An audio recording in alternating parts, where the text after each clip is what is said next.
All right, time for another Tesla FSD drive. Going over here to Bellevue. I do a little client walkthrough. Traffic is a mess today. It seems that we had a little minor windstorm, but it knocked down a couple of branches and ruined many people's, did take out power in a few places. My parents lost power. Mainly there are large branches that came across roadways, and a few roads on the side streets are blocked by large branches, and I don't have a Cybertruck to drive over them quite yet, so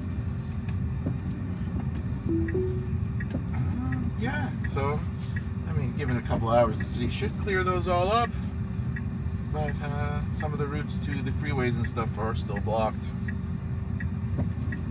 So a quick breakfast with my dad, going over to see a client. Okay, let's see. It's waiting for something.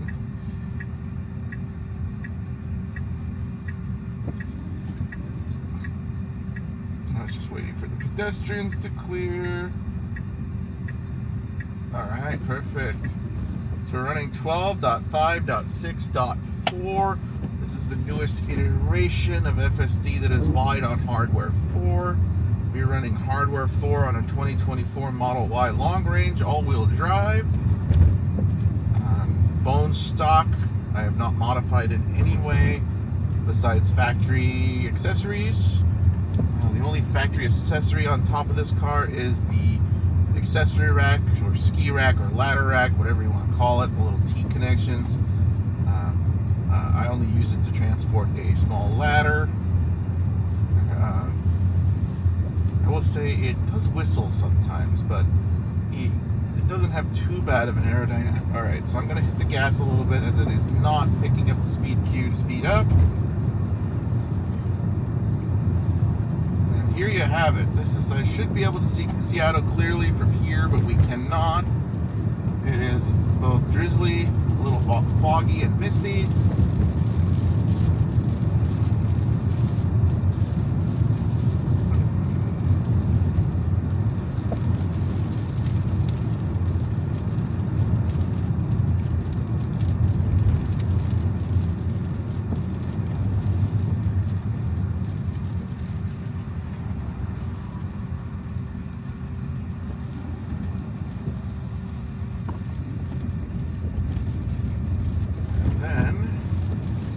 And then after that, go to my parents' house. Oh, there's a giant teddy bear over there sitting on the. And then off to a little Christmas shindig. I got 2 of them this weekend, so fully booked with Christmas parties. Fun, fun, fun, fun, fun. First one is a white elephant.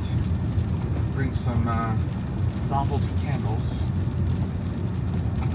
over and some soap. These are Manly Musk soaps. They have the pine tar in them. I got the holiday gift set. So we're driving down what would be Lake Washington Boulevard in Kirkland. And yes, it's kind of, the Lake Washington is very wavy. I don't know if it'll come up in the camera to the right. Our own Ivers now. Kirkland never had an Ivers, and the Kid Valley here closed, and then now's an Ivers.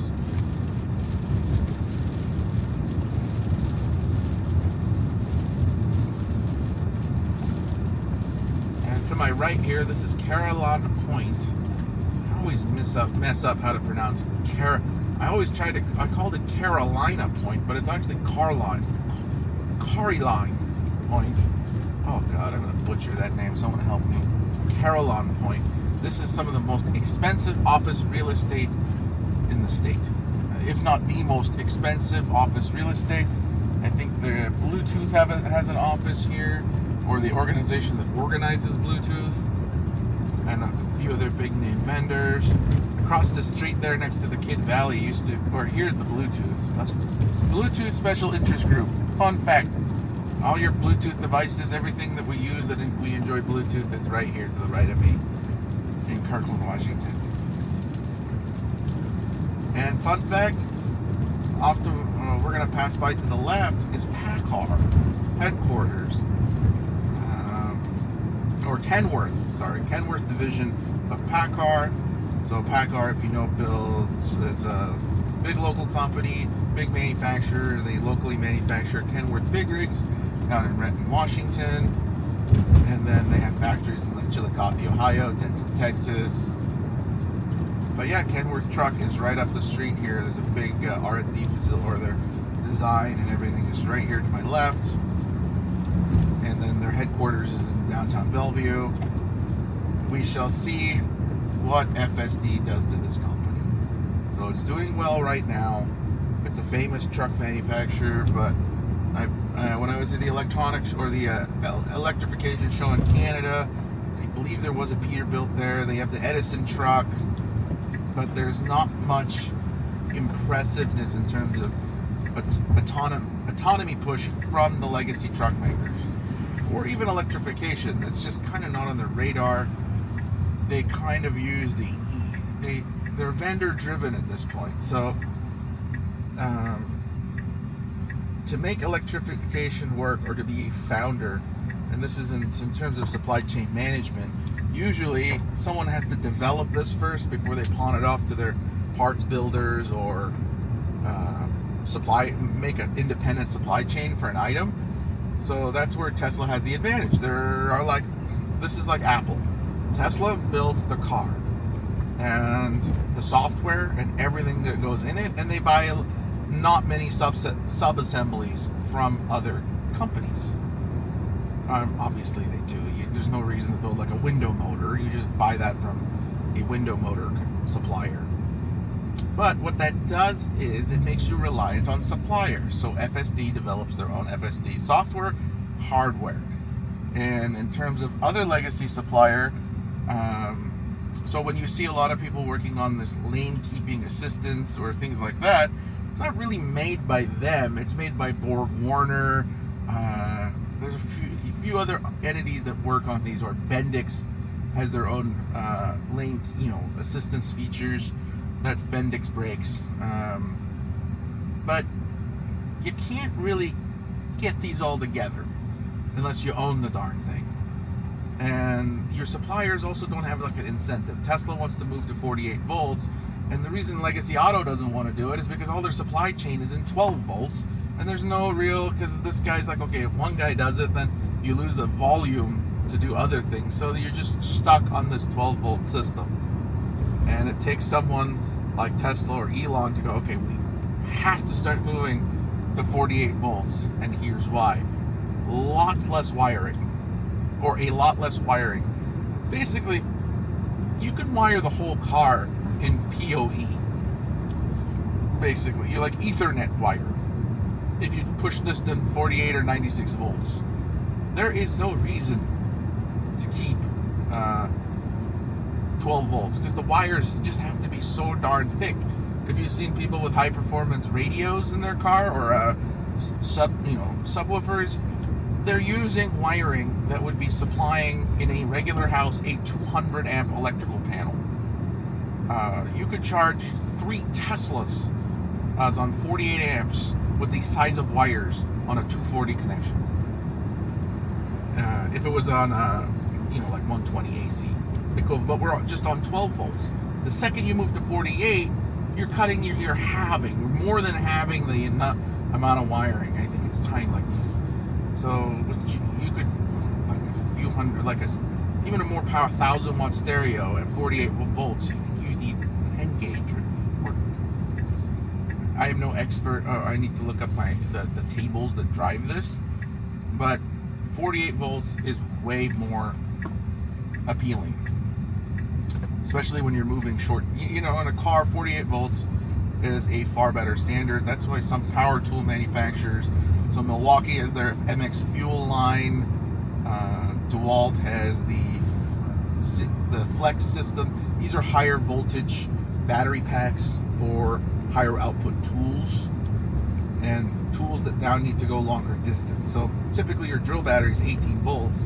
If you're driving on a drill battery 18 volts is usually just fine. There's no reason to jam this up to 36 or 48 volts because you can use the little boards inside the thing to manage the voltage, and it's not going. I mean, battery's here, the motor's here, so this little 6 inches in space, it doesn't matter.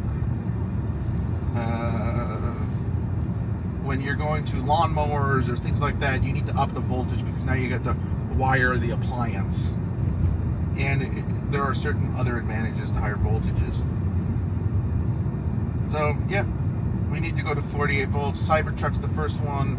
I don't know if Juniper I have a small suspicion that the Model Y Juniper will come out. What's probably causing the delays is if they're going to drive a car to 48 volts, it would be the Model Y, as it is the most popular car on the planet, and you have large volumes of them being made, and if you do get it to 48 volts, it's game over because now you have the volume, you have the highest volume production car on the planet. Once you switch that over, the dominoes will fall because every supplier will want in on this 48 volt bandwagon. Internally, I kind of wish they made it to 96 volts. And here's the reason. I have a fleeting suspicion in the back of my head that at some point when semi-trucks and things get electrified, someone will go 48 volts wasn't enough. They will want 96. And the reason for that is in the US, trailers are 54 feet long. But in Australia, they have truck trains that are over 100 feet long. And if you're trying to get power lights on the back of that trailer, or in the real world, we currently use air braking. But if you've got 96 volts and lots of it, much better braking control with electronics, it's just right now at 12 volts, it's not feasible to have a brake controller on the back of a big rig trailer. But at 96 volts, you can power your braking system with 96 volts and have it be reliable. Also, it would also eliminate the need for that third or second driver. And what I mean by that is Boeing and other, in our area, mainly Boeing runs them, but when they transport airplane wings to Everett, Washington, or between the factories, they have a long semi-truck, and there's a driver in the shoe of the trailer. It's really cool, and you can see him. He's down there, and he's in the back driving the trailer, because it's so long, so they can go around turns and things like that. It's a long load. Well, if you have fly-by-wire, more than likely the driver in the front can control that, or you can, instead of having this poor guy in the shoe of a trailer 100 feet back, you can have because the cars are still driven by pilots, or they have because it's a long load, they have to have a front and rear pilot car.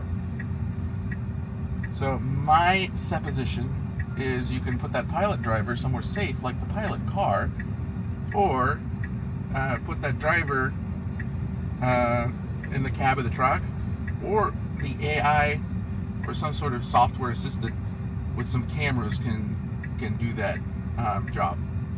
Not sure on long or wide loads if it will necessarily be feasible to automate this specific tranche of vehicles, because it's a custom length, and with autonomous driving, it needs millions and millions of miles to practice on. So if you have a standard 54-foot trailer, you're going to get millions of miles of practice. Once you get semi-trucks, just like the Cybertruck, took them 6 to 9 months, but all those Cybertrucks are running in ghost mode that people were just driving when they launched the FSD on it, because the system's learning from them. Same thing with semi-trucks. Once it gets the hang of all of the human drivers in ghost mode, it can apply that to regular loads. But to get millions of miles of practice on irregular loads with oddball weights and sizes, I don't think it's going to happen anytime soon. It might just be cheaper for the trucking companies to keep a driver around for that very purpose. All right, we're nearing our destination, so I'm going to bug out.